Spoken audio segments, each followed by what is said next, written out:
es doctor en etnomusicología y ha sido catedrático de la Universidad de Valladolid, en la que también ha dirigido el aula de música y el Centro Buen Día de Extensión, Formación Continua y Actividades Culturales. Enrique Cámara además ha estudiado diferentes tipos de músicas en diferentes partes del mundo, ha trabajado sobre la India, Marruecos, también la área andina, también tiene un área de investigación en el tango en Italia, y para nosotros es una gran alegría que se haya tomado el tiempo de venir aquí a compartir sus conocimientos con nosotros. Nos va a presentar la ponencia Musicologías en Latinoamérica, de la inevitable autarquía a los estimulantes diálogos. Gracias a los organizadores de este congreso, gracias por supuesto a mi querido amigo el doctor Raúl Romero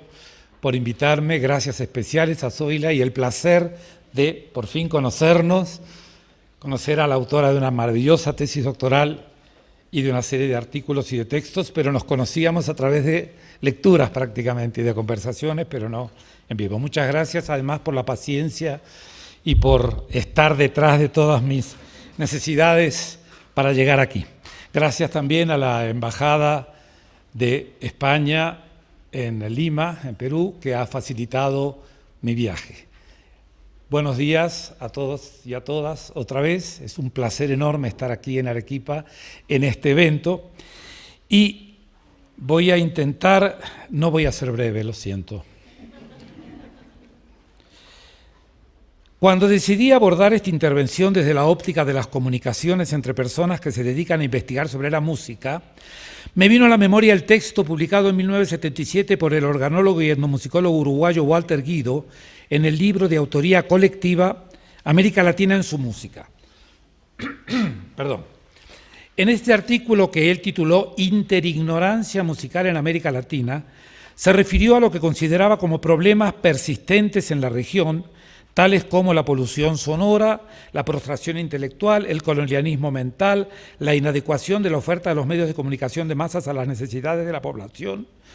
el monopolio de una industria musical ajena a la existencia de las expresiones tradicionales, la inoperancia de las asociaciones del sector, con la sola excepción de juventudes musicales,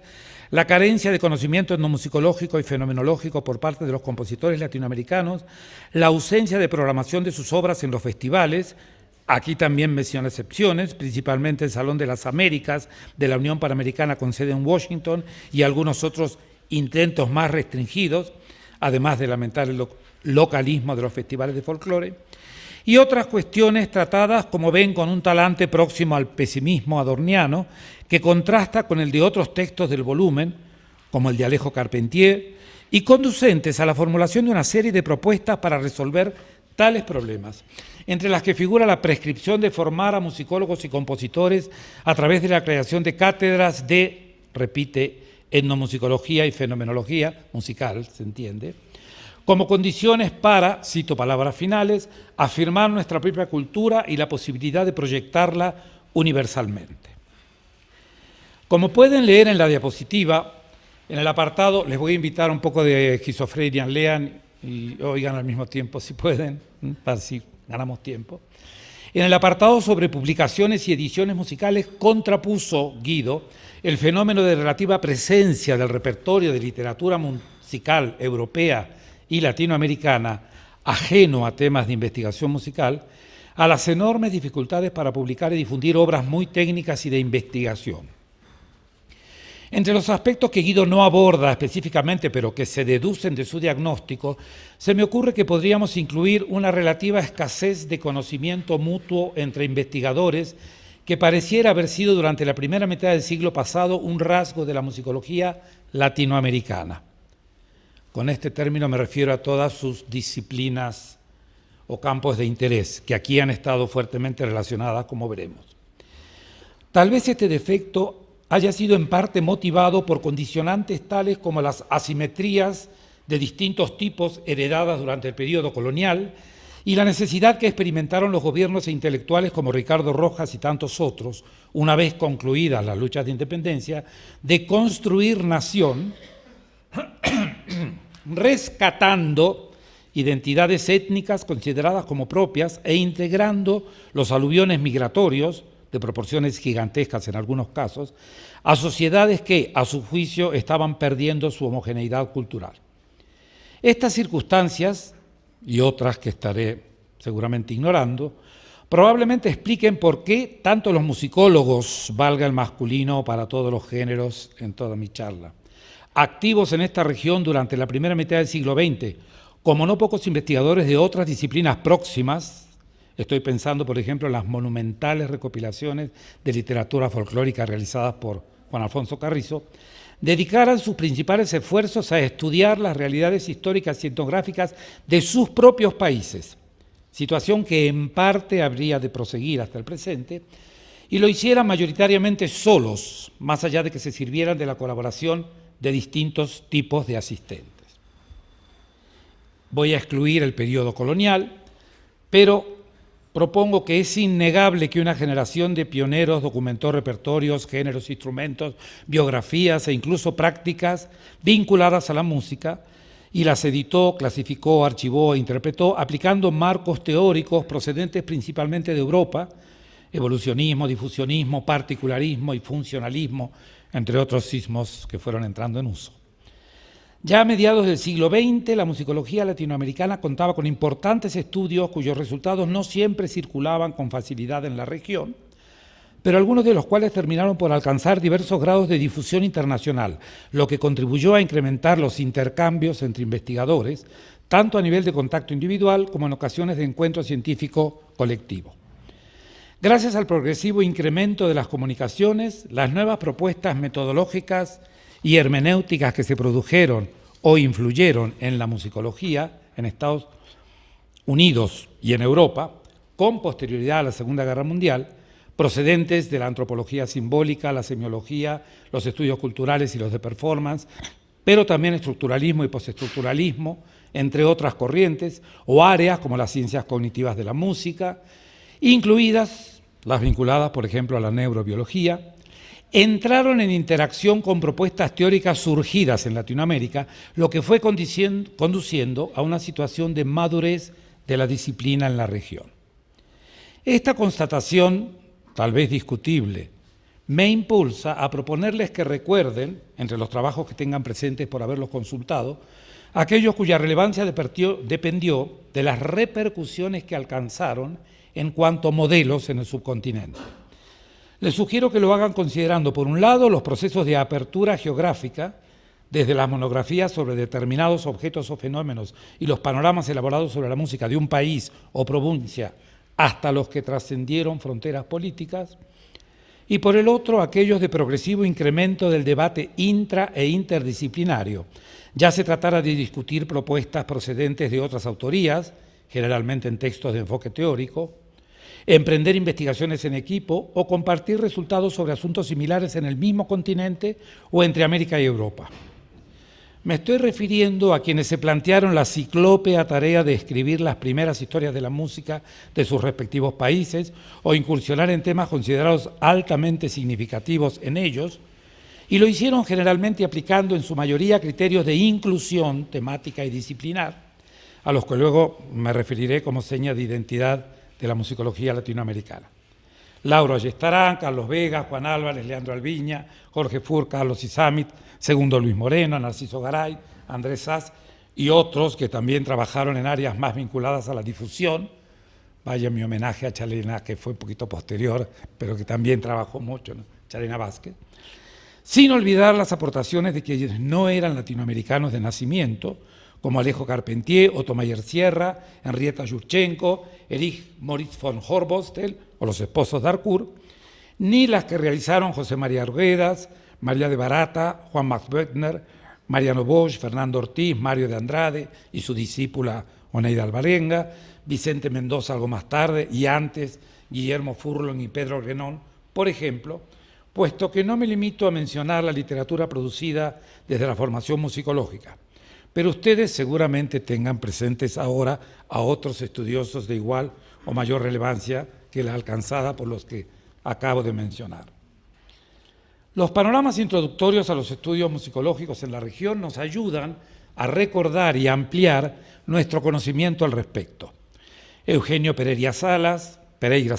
Malena Cus, Juan Orrego Salas, Raúl Romero, Irma Ruiz, Gerard Behag, Carlos Miñana, Jan Bishop, Gilbert Chase, Georg List, Steven Loza, Robert Stevenson, Isabel Aretz, María Esther Greve, Walter Sánchez, Paula Suárez Urtubey y Elena Simonet son solo algunos de los autores de estas útiles guías que hemos solido consultar y a las que solíamos sumar las referidas a periodos concretos de nuestra historia. En el caso del periodo colonial, por poner un ejemplo, Francisco Esteve Barba, Frank Harrison, Leonardo Weissman, Francisco Kurlange, además de algunos del listado anterior y de otros que no mencionaré para evitar que esta intervención mía se convierta en una interminable sucesión de nombres, que de todas formas inevitablemente presentaría inexcusables omisiones, lo cual vale para todo lo que voy a comentar ahora. Si consultamos recursos como el Diccionario de la Música Española e Hispanoamericana, por ejemplo, a partir de algunas de las voces dedicadas a los países del subcontinente, encontraremos numerosas referencias a personalidades dedicadas a la investigación musicológica en los sucesivos periodos de la historia. Menciones y referencias aparte, si me preguntan acerca de la posibilidad de aplicar una ampliación semántica del concepto de autarquía para caracterizar a la producción latinoamericana de esa primera mitad del siglo pasado, lo cual tal vez pueda justificarse en base a lo que acabo de mencionar,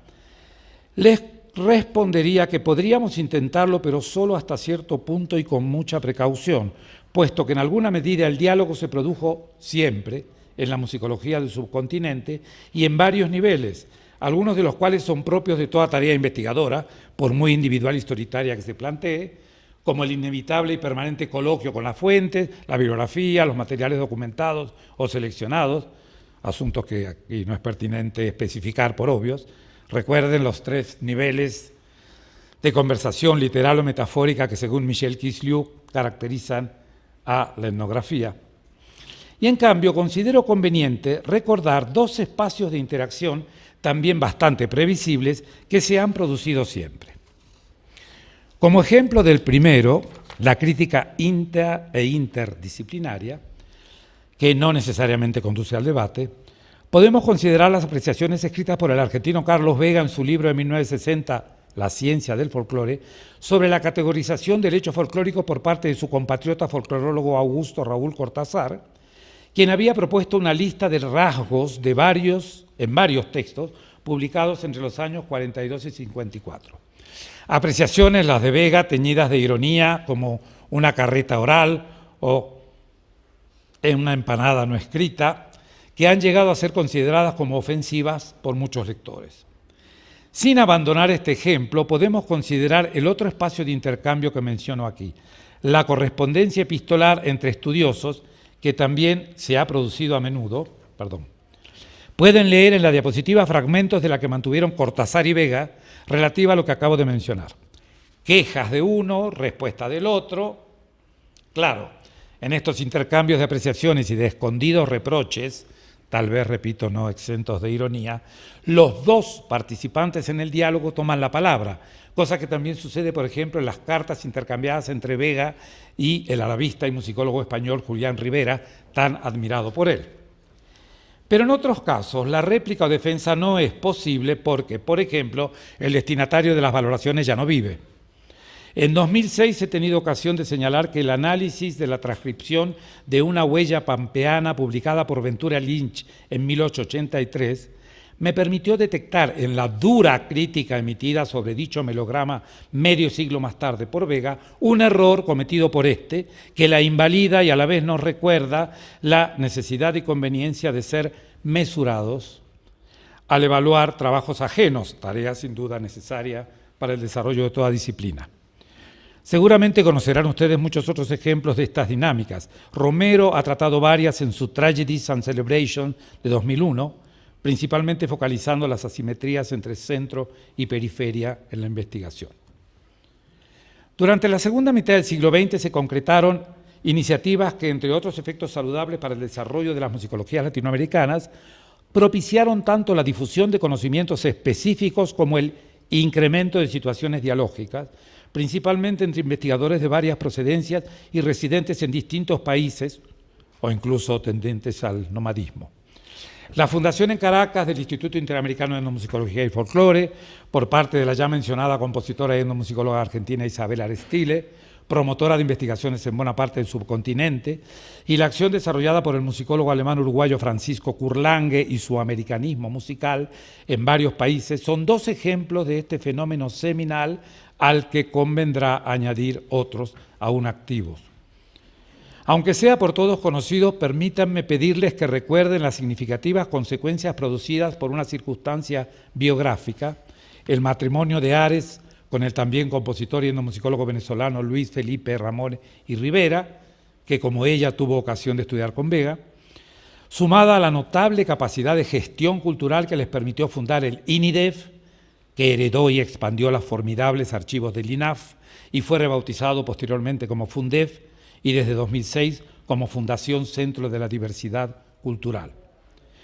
Si esta mención trae a la memoria de ustedes la difusión internacional de determinadas teorías y perspectivas analíticas, espero que también les permita evocar las numerosas iniciativas llevadas a cabo por esta institución, en parte gracias al patrocinio de entidades como la Organización de Estados Americanos, desde los programas formativos destinados a investigadores del subcontinente hasta las campañas de documentación musical en varios países, con todo lo que ello significó tanto a nivel de recolección, archivo, estudio y difusión de materiales, como en lo relativo a comunicación e intercambio entre especialistas, que es lo que me interesa señalar aquí. Recuerden que, si bien en textos como la historia de la etnomusicología en América Latina, la mención de un impresionante número de instituciones e investigadores del subcontinente es producto de la pluma de Ares, los números de la revista INIDEF están conformados por artículos de distintos estudiosos, cosa que también sucede en el ya mencionado volumen de autoría colectiva y editado por ella, América Latina en su música, donde encontramos textos que tratan sobre raíces musicales, estética, producción, corrientes, nacionalismo por ejemplo, comunicaciones, mercantilización, educación, música y sociedad, retos y perspectivas, por mencionar algunos temas que ya eran abordados en los años 70, aunque las posteriores transformaciones socioculturales y el desarrollo de las disciplinas hayan provocado cambios de paradigma y nuevas hermenéuticas. Tampoco voy a detenerme en la labor desarrollada por instituciones como el CENIDIM o el colosal proyecto musical y musicológico americanista elaborado por Lange y al que dedicó su vida, puesto que es por todos conocida la labor de este, que impide sintetizar ahora sus innumerables contribuciones al desarrollo de la musicología en el subcontinente en ámbitos de investigación, docencia y gestión.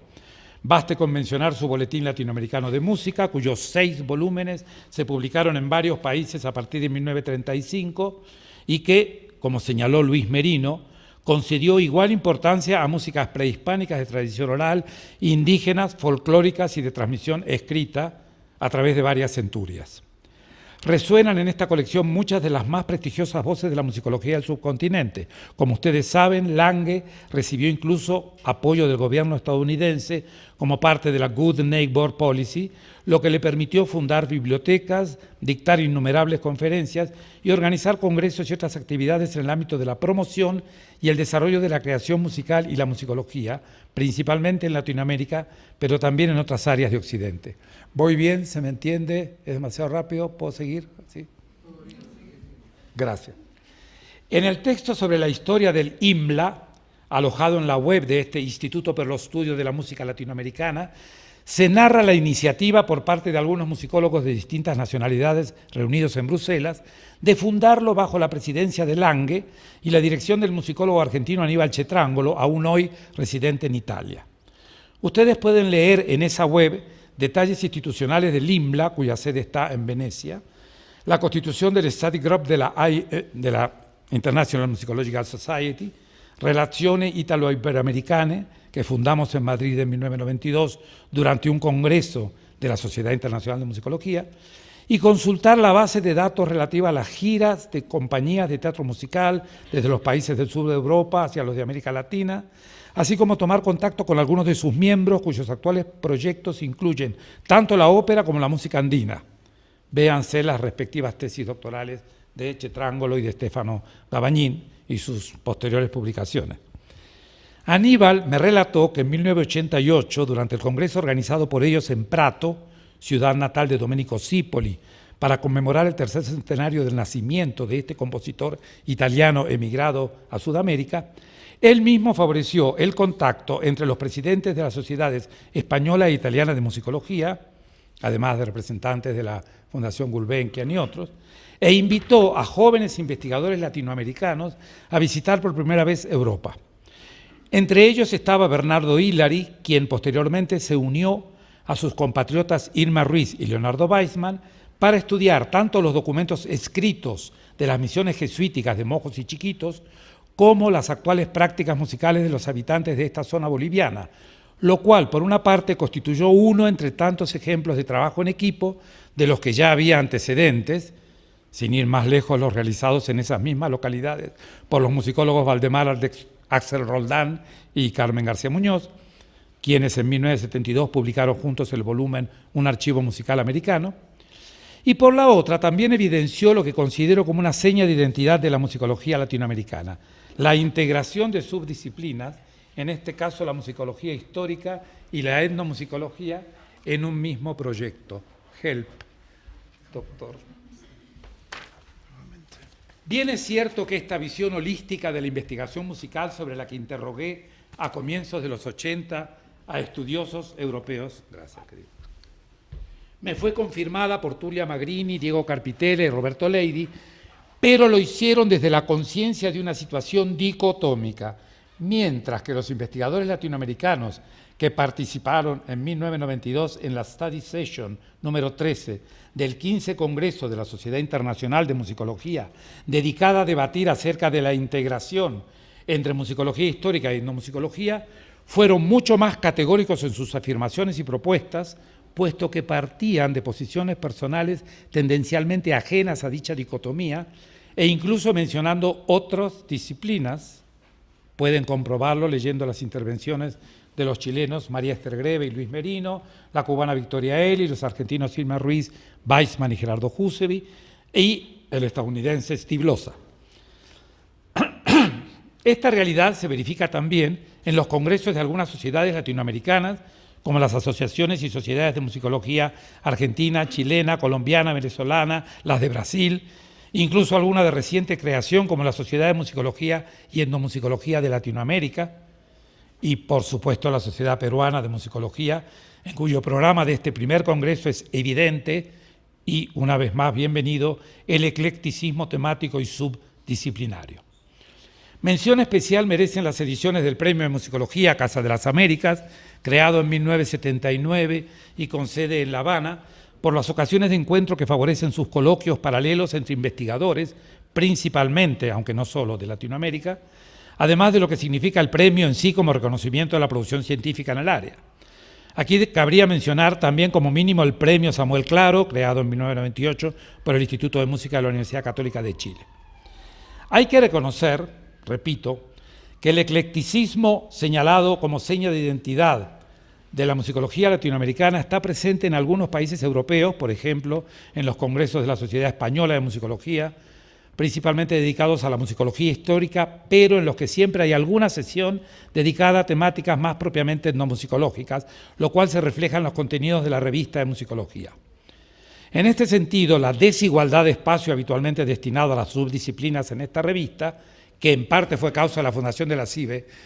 Sociedad Ibérica de Etnomusicología, que luego tuvo que quitar su nombre ibérico, pero que es de vocación ibérica etnomusicológica, decía, esta desigualdad se compensa en el volumen de 2001, Campos Interdisciplinares de la Musicología, que presentó en sus más de 1.400 páginas una serie de secciones organizadas según un doble criterio temático y disciplinar para dar cabida a casi un centenar de artículos de distintos autores participantes en el 5º Congreso de la SEDE. Espero no equivocarme si señalo que esta variedad que acabo de mencionar como excepción en el panorama musicológico español es moneda corriente en las actas de las sociedades latinoamericanas, como lo es en el contenido de las revistas científicas que se publican en la región. Tomemos, siempre como ejemplo, el caso de la revista musical chilena, decana de las publicaciones periódicas latinoamericanas, puesto que fue fundada en mayo de 1945 para, cito, servir como medio de expresión a críticos y estudiosos americanos y europeos residentes en este continente,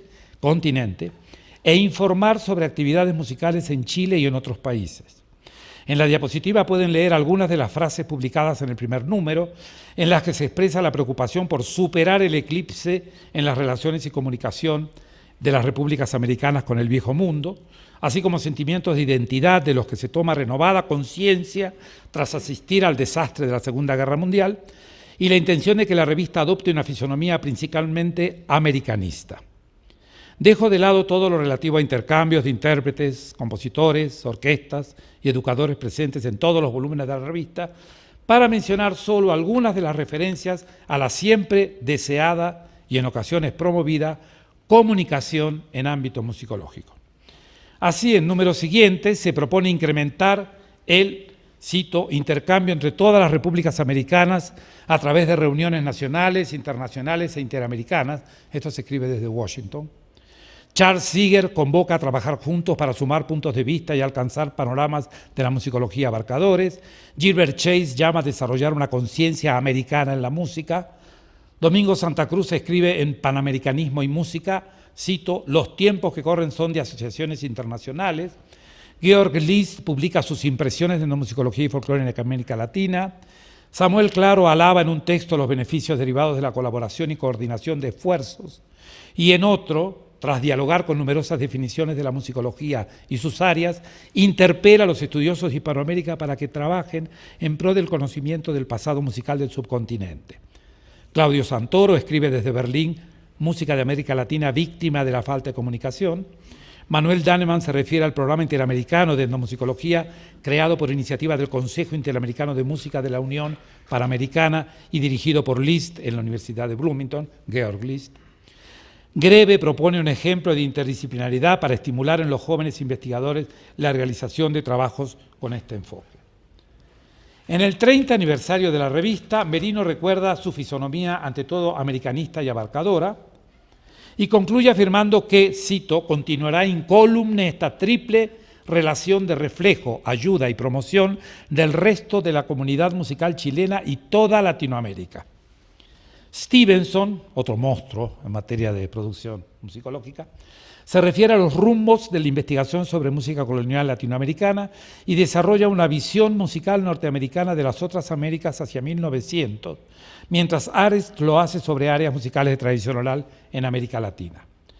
Kuss compara lenguajes nacionales de Argentina, Brasil y México en óperas del siglo XX y señala los leitmotivs de Charles Seeger sobre Latinoamérica. Otros autores sugieren atraer a los estudiosos de distintos enfoques y ofrecerles estímulo, procurar que lo estudiado y lo investigado no se pierda, cito, y Chile aporte a la musicología mundial. Se propone, entre otros objetivos, asesorar a las instituciones artísticas, promover debates y organizar sesiones de estudio y de trabajo, colmar las evidentes carencias en materia de publicaciones sobre música y relacionarse con entidades extranjeras. De hecho, se publican iniciativas de intercambio entre universidades chilenas y de otros países, la de California, la de Colonia, etc. También se publican las respuestas y resultados sobre encuestas. ¿Voy mal con las diapositivas? Ahí. Sobre encuestas relativas a temas que relacionan a la sociedad con la música, iniciativas como el establecimiento del Consejo Internacional de la Música, anuncios de encuentros, réplicas y contrarréplicas, por ejemplo, Vega y Josué Vilques, el ambicioso listado de propuestas surgido del primer Congreso de la Sociedad de la Comunidad Cultural Latinoamericana para superar la incomunicación cultural en la región, me recuerda un defecto que suele caracterizarnos y que consiste en proponer grandes objetivos al calor del entusiasmo para después renunciar a perseguirlos debido a las dificultades o incluso olvidar lo prometido. Sin embargo, esto no siempre sucede, como demuestran, por ejemplo, los resultados de las misiones del INIDEF y a unos cuantos países del subcontinente que también son mencionados en la revista. Así llegamos a los años 90, cuando Merino recuerda que el gran desafío sigue siendo reforzar la proyección desde Chile hacia Latinoamérica. Se recogen los trabajos principales presentados en el simposio de la Asociación Argentina de Musicología sobre la unificación de musicología histórica y etnomusicología. Se siguen publicando dosieres con textos por invitación sobre temas o personajes significativos, además de la bibliografía musical latinoamericana coordinada por Jusevi, en la que participaron investigadores de distintos países y donde, cito, la Editoría General ha agregado en la medida de sus posibilidades algunos títulos publicados en otros países y en la Inter-American Music Review, la Latin American Music Review, cuya lectura, por cierto, también arroja muchas referencias a lo que estoy abordando, ¿no? Además de los relativos a América Latina, en Ethnomusicology y en el Yearbook for Traditional Music. Siguen en números siguientes las propuestas de líneas de investigación encaminadas al estudio de lo propio nacional y lo propio regional, con objetivos obvios hacia lo propio continental y universal, Victoria Eli, de realizar un viaje desde el trabajo individual hacia el colectivo, García Muñoz, o hacia una musicología transcultural, Jorge Martínez Ulloa, quien también menciona la necesidad de convivencia entendida como tolerancia y comunicabilidad de los investigadores en cuanto condición para la práctica científica, además de preguntarse sobre las condiciones para, cito, generar un proceso que no sea de mera información o un simple concierto de monólogos, sino que contemple una real comunicación. Tenemos sus propuestas en el número 186 de la revista, mientras que en otros posteriores, ya en nuestro siglo, encontramos evaluaciones de convergencias y divergencias entre textos de distintos autores, que en ocasiones afrontan un tema convocante desde perspectivas disciplinarias diferentes, como sucede en el número 216 sobre la música en el mundo andino, abordada desde la arqueología, la etnohistoria, la etnografía, lo que permite, en palabras de Lina Barrientos, cito, distinguir los aportes de la interdisciplinaridad a la explicación y comprensión de lo musical. Y también, siempre en relación con este tema que he elegido y como ejemplo de lo que sucede en tantas otras revistas, el establecimiento de un comité editorial formado prioritariamente por investigadores, cito libremente, que provienen mayoritariamente de instituciones externas a la Facultad de Arte de la Universidad de Chile, lo que permite prevenir la endogamia institucional y reflejar la pluralidad de instituciones, tanto en la capital como de regiones, que cultivan la música y la investigación musical en el país, a las que se debe agregar instituciones del extranjero, así como la necesidad de reparar la brecha informática entre colegas de distintas latitudes y de mantener fidelidad al holismo temático y disciplinario propuesto por Carpentier, aumento de la internacionalización en congresos y proyectos y, ¿por qué no mencionarlo?, la tremenda tarea de digitalizar la revista, lo que nos hace presente una herramienta clave en la comunicación intra, inter y extramusicológica, si me permiten la expresión. Para no prolongar más esta enumeración tomada como ejemplo, les comento que en el número 237, mi ordenador murió esta mañana y el doctor Mendívil me está ayudando con las diapositivas, pero si me lo permiten sigo. Ahí está, gracias. En ese número 237 se publica, que es de 2022, del año pasado, la traducción realizada por CUS de la conferencia inaugural del cuarto Congreso ARLAC, pronunciada en Buenos Aires por Daniel Chua, presidente del IMS en ese momento, sobre musicología global, en la que identifica diferencias entre internacional, música única, mundial, mosaico de culturas, y global, interconexión, es decir, cito, encuentros, laberintos, interacciones, interpenetraciones, redes, flujos y fusiones. Si bien en lo relativo a la porosidad de fronteras entre subdisciplinas yo matizaría aún más la dicotomía que Chua denuncia entre musicología histórica y etnomusicología, porque, aunque mencione admirables excepciones, creo que deberíamos también recordar propuestas como el rescate de la historia para la etnomusicología por parte de Tim Rice y tantas otras. No puedo menos que empatizar con su propuesta recordando las dificultades casi insuperables que se presentaron cuando quise circunscribirme a lo etnomusicológico para conocerte mejor y que compartí con el coautor del trabajo, Leo Díaz. No las detallo aquí porque lo tienen en internet y es de acceso libre, ¿verdad? Es un volumen de recursos para la investigación. En mi cerebro, la frase de Chua, todas las músicas poseen historias y todas las músicas requieren etnografías, conecta con lo que observé hace muchos años acerca del título de la revista argentina Todo es Historia, pensando que también todo es etnografía o incluso antropología si incluimos la teoría.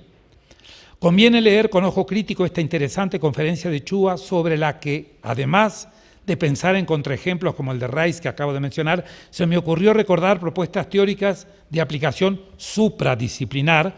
como la tripartición Molino-Nattier, que encuentro en experiencias con el sonido humanamente organizado de todo el mundo y en cualquier época. más allá de las disciplinas, ¿verdad? En todo caso, interconexión y relacionamiento son, según palabras de Chua, la única posibilidad de supervivencia de una musicología globalizada que es al mismo tiempo, cito, demasiado densamente conectada y demasiado difusa para asimilar, lo que significa reemplazar el modelo de una sociedad de miembros compatibles representando sus propios intereses con un modelo en el que individuos de diferentes cosmovisiones representen los intereses de otros también diferentes. En definitiva, habitar la pasión por la otredad del colega, acoger y celebrar nuestras diferencias y convocar reuniones en las que figure la mayor cantidad posible de posiciones y perspectivas. Quienes estén pensando que estos rasgos que acabo de comentar constituyen un sello exclusivo de la revista musical chilena, pueden consultar, por ejemplo, los volúmenes de Resonancia, para seguir en Chile, cuyos títulos de secciones les dan una idea del talante editorial, entrevistas, reflexiones, testimonios, estudios, comentarios, bitácora, donde se proporcionan informaciones sobre actividades de músicos y estudiosos, principal pero no exclusivamente chilenos, vinculadas al Instituto de Música de la Universidad Católica de Chile, talleres, cursos, seminarios, conferencias, clases magistrales, entrevistas, encuentros, presentaciones, convenios de colaboración, becas y pasantías, proyectos, publicaciones, ediciones, grabaciones, concursos y jurados, congresos, distinciones, donaciones, actividades de profesorado chileno en el extranjero, visitas de profesionales del exterior, cine, radio, teatro, televisión e internet, conciertos y recitales, además de cartas e incluso foros, como se publica en el número 12 a partir de las grabaciones de un coloquio organizado por el comité editorial, convocando a músicos y personalidades del mundo de la cultura chilena para conversar sobre sus actividades a lo largo de los 30 años que siguieron al golpe de Estado en el país. El espacio asignado a mi intervención, acabo de mirar el reloj, y la certeza de que ustedes conocen la producción musicológica latinoamericana, me permiten limitarme a mencionar, sin entrar en detalles ni leer, los ambiciosos proyectos editoriales colectivos coordinados por gigantes de la disciplina, como Emilio Casares, en su ya mencionado Diccionario de la Música Española, que convocó a muchos centenares de estudiosos, Chase, con el Anuario Interamericano de Investigación Musical, BHAG, con más de 4 décadas de publicación regular de la Latin American Music Review, revista de música latinoamericana, que hoy sigue publicándose, aunque él ya no esté, Stevenson, con la Inter-American Music Review, Ocus y su Music in Latin America and the Caribbean and Encyclopedic History. Y también revistas científicas dedicadas al área, como las que he incluido en la diapositiva, y otras que estaré ignorando, la mayoría de las cuales respetan el criterio integrador de las disciplinas musicológicas que, como hemos visto, han preconizado a menudo los investigadores latinoamericanos, iberoamericanos, y en algunos de cuyos artículos encontramos numerosas referencias a diálogos, encuentros y desencuentros, los editoriales escritos por Miguel Ángel García en El Oído Pensante, por ejemplo. Súmese la actividad de los editores de grandes diccionarios universales o de recursos interdisciplinarios como el Handbook of Latin American Studies, revistas con secciones regionales, como lo que eran las Current Bibliographies que Ethnomusicology publicó durante décadas, volúmenes colectivos dedicados al área en enciclopedias como la Garland Encyclopedia of World Music o la Continuum, o recursos como el RIM, sin olvidar las publicaciones online de actual crecimiento y algunas en construcción como la Oxford Bibliographies Online. La labor pionera de Ramón Pelinsky al crear y dirigir los primeros números de Trans proporcionó al ambiente musicológico latinoamericano un recurso fundamental gracias a su versatilidad temática, apertura disciplinar y receptividad internacional. Así que yo les aconsejo a quienes se inician en la investigación del área consultarla, puesto que está en internet y es online, es accesible libremente, como lo son las revistas A Contratiempo, Música y Cultura, Redes Música o la revista electrónica de musicología, y otras que encuentran mencionadas con hipervínculos en el volumen Para conocerte mejor. Múltiples conversaciones que en décadas anteriores desearan impulsar Vega, de Andrade y otros estudiosos, van creciendo en la musicología latinoamericana a través de proyectos de investigación colectivos y de encuentros científicos, como los ya mencionados congresos de alcance nacional e internacional, que organizan con distintos grados de regularidad las sociedades de musicología fundadas en países concretos del área, y las supranacionales, como la IASM-AL, la rama latinoamericana de la International Association for the Study of Popular Music, o el ICTM LATCAR, es el ICTM Study Group of Music and Dance in Latin America and the Caribbean, el cual deberá adaptar su nombre, actualmente es ICTM-D, International Council for Traditions on Music and Dance. Los resultados de estos encuentros, principalmente actas de congresos y simposia, figuran con frecuencia creciente en Internet, que es también vehículo de los mensajes que se envían a las listas de discusión de grupos y asociaciones como la IASPM latinoamericana, de cobertura internacional y talante multidisciplinario, de la que extraigo el siguiente ejemplo que quiero comentar antes que otros, porque el tiempo se me va a ir acabando, porque es un caso paradigmático de los excelentes resultados de una de las muchas discusiones que tenían lugar en esa lista sobre teorías, métodos y temas de actualidad. El libro Música Popular y Juicios de Valor, una reflexión en América Latina, editado por Juan Francisco Sanz, a quien quiero dedicar esta charla, y Rubén López Cano, primer volumen de la colección de musicología latinoamericana Francisco Curlangue, es resultado de una apasionada discusión sostenida en dicho foro electrónico acerca de la relación entre la posición epistemológica del investigador y el juicio estético. De esta asociación, como pueden leer en la diapositiva, el director de la colección destaca el valor de diálogo intenso y señala que el libro se plantea casi como un coloquio entre los investigadores involucrados.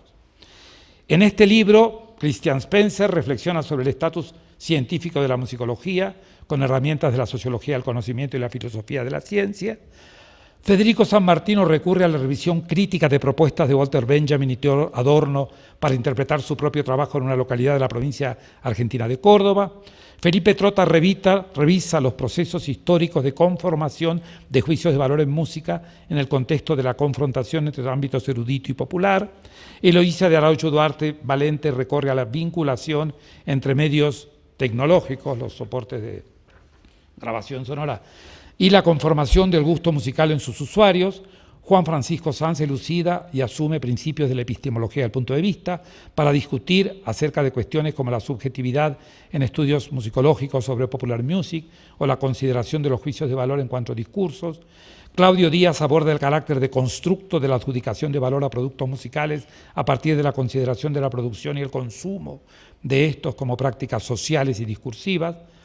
Rubén López Cano parte de la necesidad de conceptualizar y analizar los juicios de valor para eliminar su aparente rasgo de naturalidad y descubrir las funciones que estos pueden cumplir de manera no declarada. Y Julio Mendívil afronta el dilema entre la necesidad ideal de evitar totalmente los juicios de valor en la investigación y la imposibilidad de hacerlo de manera absoluta. Perdonen la reducción temática, tratan otras muchas cosas, por supuesto, ¿no?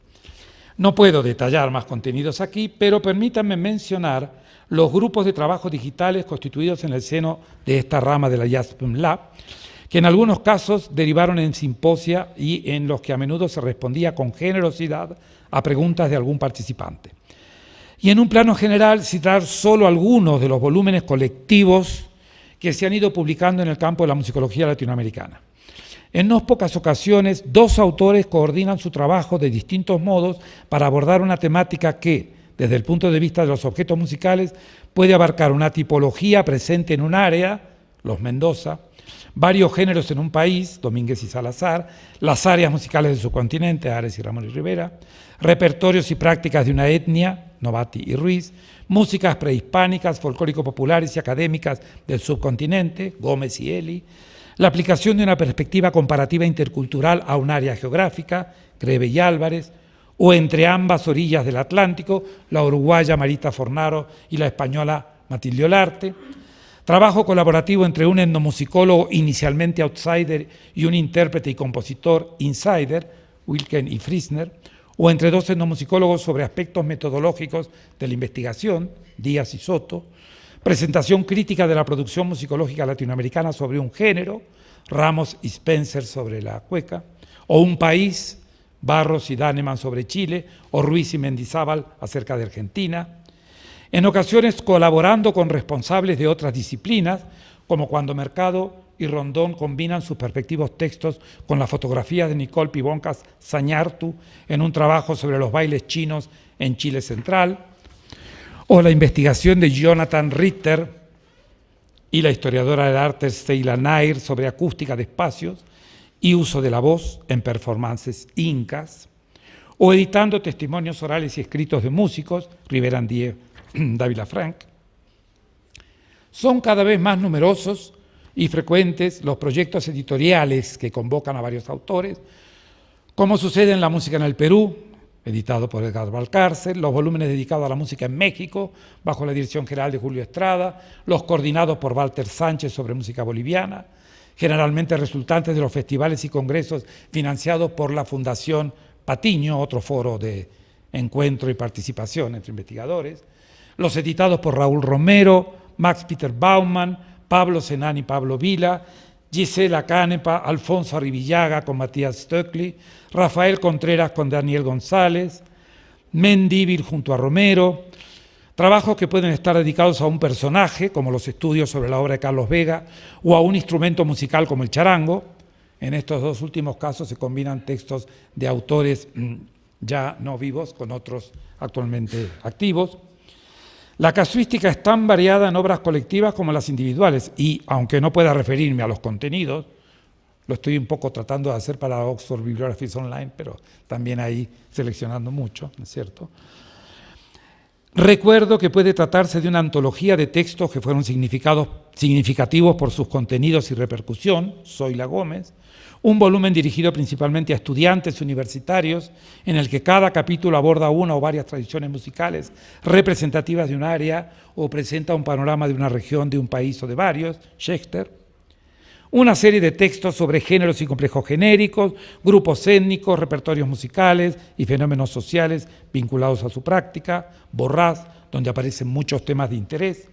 como sucede también con Loza y Bishop, mestizaje, nacionalismo, emblematización, dialéctica global local, visibilización e invisibilización, diáspora e inmigración, territorialización y recreación, intercambios y movimientos interculturales, identidades y alteridades, estrategias, mediatización, turismo, poder, prestigio, etc.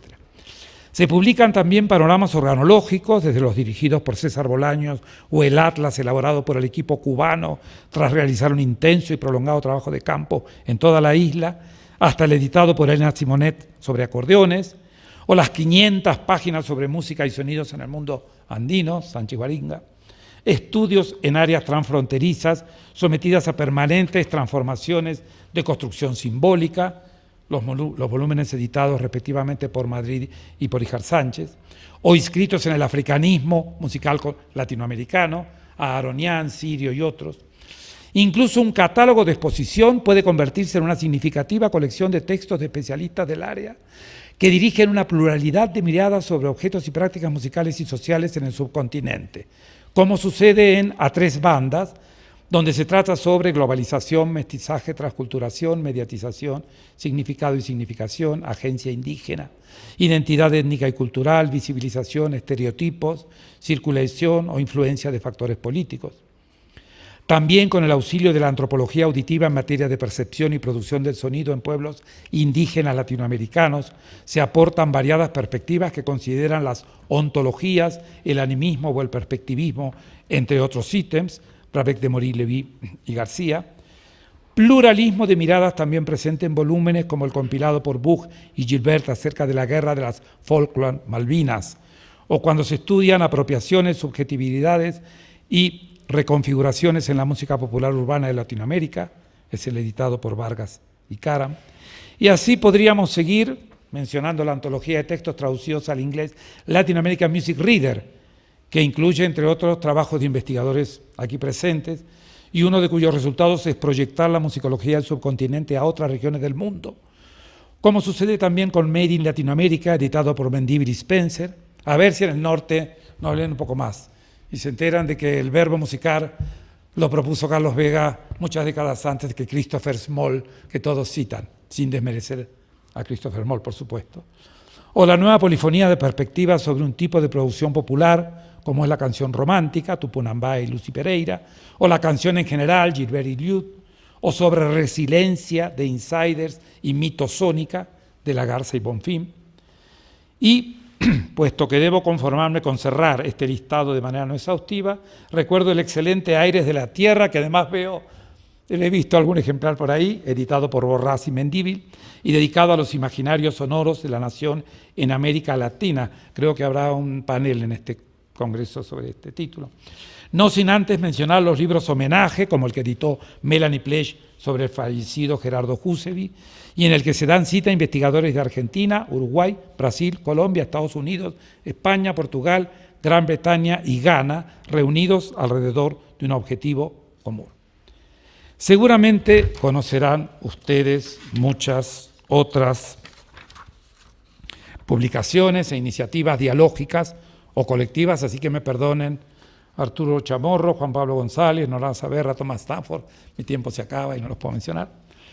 Pero a través de estas lecturas asistimos al fascinante proceso de incremento de las perspectivas dialógicas, favorecidas, como vemos, por la paralela expansión de las tecnologías de la comunicación y por iniciativas de política cultural como las herramientas de calidad que sufrimos diariamente y que merecerían algunas críticas, pero que también favorecen el conocimiento mutuo cuando evaluamos textos con distintas finalidades. O las redes de intercambio a distintos niveles. Hace unos días me comentaba Marita Fornaro lo que para ella significó aquella red contrapunto que armamos a mediados de los 90, aprovechando una convocatoria del gobierno español a través de la ECI, y que permitió a 3 investigadores activos en Latinoamérica, Omar Corrado, Juan Pablo González y ella, efectuar 3 viajes cada uno para ejercer docencia en las universidades de Valladolid, Oviedo y Complutense y recibir a 3 profesores de estas instituciones de la suya. Perdóname, Marita, pero te voy a citar oralmente. Desde entonces no han dejado de invitarme a dirigir e integrar proyectos I+D. El optimismo aumentará si sumamos otras redes, como la actualmente activa sobre la nueva canción latinoamericana en el mundo,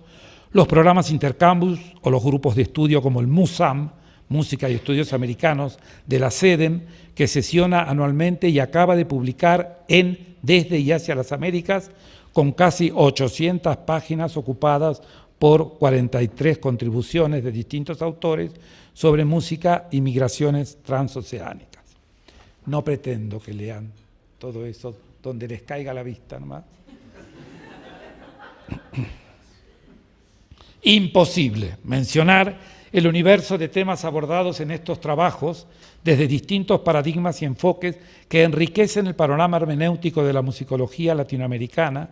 y que aquí he intentado mencionar desde la perspectiva del diálogo en sus múltiples fisonomías y manifestaciones, lo cual obviamente no interfiere en el indispensable trabajo individual ni cuestiona sus premisas y métodos. Un panorama que tal vez nos permita pensar que se va haciendo realidad lo que Romero, en el texto de 2001 que antes cité, menciona como objetivo aún lejano de ser alcanzado por los estudiosos latinoamericanos. Concluyo proyectando esta diapositiva con preguntas que, por supuesto, no estoy en condiciones de responder, pero sobre las que quisiera reflexionar a partir de ahora y que tal vez podamos discutir estos días durante cafés y comidas o en futuros encuentros y ocasiones de intercambio, puesto que todo crea sentido de comunidad y pertenencia. La visión que se propone aquí es susceptible de observaciones emitidas con talante constructivo. No son preguntas nuevas. Estas y otras han sido formuladas de manera directa o implícita por investigadores peruanos, Mendívil, Romero, Vega Salvatierra y de otras nacionalidades, lo que nos invita a leer sus trabajos con sentido crítico a la hora de formular nuestros proyectos de investigación, tarea estimulante que nunca dejará de interpelarnos. Vaya un pensamiento final sobre el diálogo que cada uno de nosotros mantiene consigo mismo y con los demás,